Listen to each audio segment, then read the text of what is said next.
আমি এখান থেকে রাজুদার কাছে যাই। রাজুদা, প্রশ্ন হচ্ছে একদিকে যে বারবার অভিযোগ উঠছে, মমতা বন্দ্যোপাধ্যায় বলেন হিন্দু ধর্মকে গান্দা ধর্ম, মমতা বন্দ্যোপাধ্যায় বলেন কুম্ভ হচ্ছে মৃত্যু কুম্ভ, মমতা বন্দ্যোপাধ্যায় দুর্গাপুজোর অনুষ্ঠানে একটি বিশেষ রকমভাবে তিনি ড্রেস করে যান, মমতা বন্দ্যোপাধ্যায় বিভিন্ন সময় হিন্দু ধর্মকে যে যে বক্তব্য রেখেছেন সেই বক্তব্য, এবং তিনি বারবার বলেছেন তিনি একটি বিশেষ সম্প্রদায়ের মসিহা, তাদেরকে বাঁচানোর জন্য তিনি আছেন ইত্যাদি।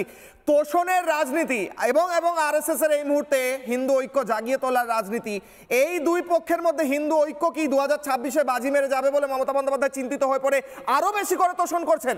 বলুন রাজু ঘোষ। আমি আপনার প্রশ্নেরটা নিশ্চয়ই উত্তর দেব, তার আগে দুজন বক্তা যে কয়েকটা প্রশ্ন বলেছে আমি শর্টকাটে খুব সংক্ষেপে উত্তর দেব। নাম্বার 1, যে তারা বলছে যে আরএসএস এর একটা বড় ভূমিকা ছিল বা কংগ্রেসের ভূমিকা ছিল না, সিপিএম এর ভূমিকা ছিল না ভারতের স্বাধীনতা আন্দোলনের সময়। আমি বলছি আরএসএস এর যারা জন্মদাতা হিন্দু মহাসেনা, তারা বলতে দিন, বলতে দিন, আপনি ইতিহাসটাই ভুল বলছেন। অনুশীলন সমিতি, অনুশীলন সমিতি থেকে আরএসএস একদম ঠিক, হিন্দু মহাসভা আলাদা অর্গানাইজেশন ছিল। বলতে দিন আমার কথা। তো হিন্দু মহাসেনার যিনি হিন্দু মহাসভার যে জন্মদাতা, ওখান থেকে জন্ম হলো আরএসএস। আরে বাবা, আপনাদের সময় বলবেন কি মনে আপনি ভুল বলেছেন, আমি আপনার কথা আরে আপনি 50টা ভুল বলেছেন, আমি আপনার কথা মাঝখানে বলেছি? বলিনি।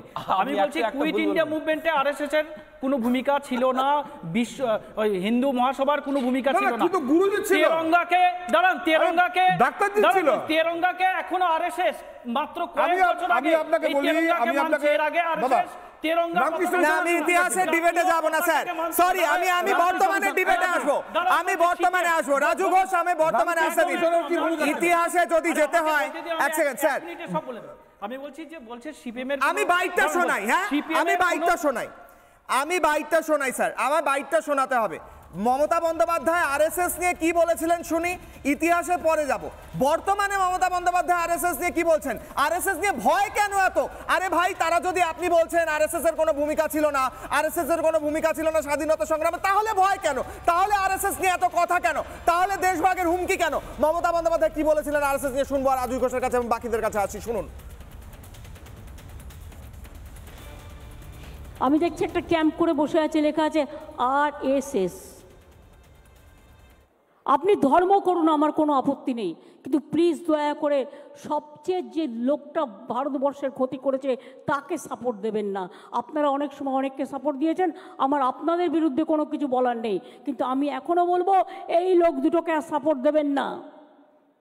দুই জগাই আর মাধাই, তাকালেই মনে হয় ওরে বাবারে এ খেতে আসছি। এত ভয় কেন রাজুদা, ভয় কেন? ব্রিটিশের বিরুদ্ধে যখন ব্রিটিশদের বিরুদ্ধে সিপিআইএম রাস্তায় নেমে যখন বলেছিল পহলে পাকিস্তান বনেগা ফির হিন্দুস্তান আজাদ হোগা, আপনি এখন আমার ইতিহাস শেখাচ্ছেন। ব্রিটিশের পক্ষে আরএসএস কথা বলে, ভুল ইতিহাস। আমি ইতিহাসে যাব না, বর্তমানের কথা বলুন, বর্তমানে আসুন স্যার, বর্তমানের কথা বলুন। 1964 সালে আরএসএস এর অনুষ্ঠান কেন বন্ধ করছেন? আরএসএস এর অনুষ্ঠান পুলিশ কেন বন্ধ করছে? রাজুদা উত্তর দিন। রাজুদা বেকার ইতিহাসে যাচ্ছে, এটা আমার টপিক নয় রাজুদা। আরে বলছি আমার টপিকই নয়, ইতিহাসে কেন যাচ্ছেন? বর্তমানে আসুন। নানা ধরনের কন্টেন্ট দেখার জন্য লাইক করুন, শেয়ার করুন আমাদের ফেসবুক পেজ, সাবস্ক্রাইব করুন আমাদের ইউটিউব চ্যানেল।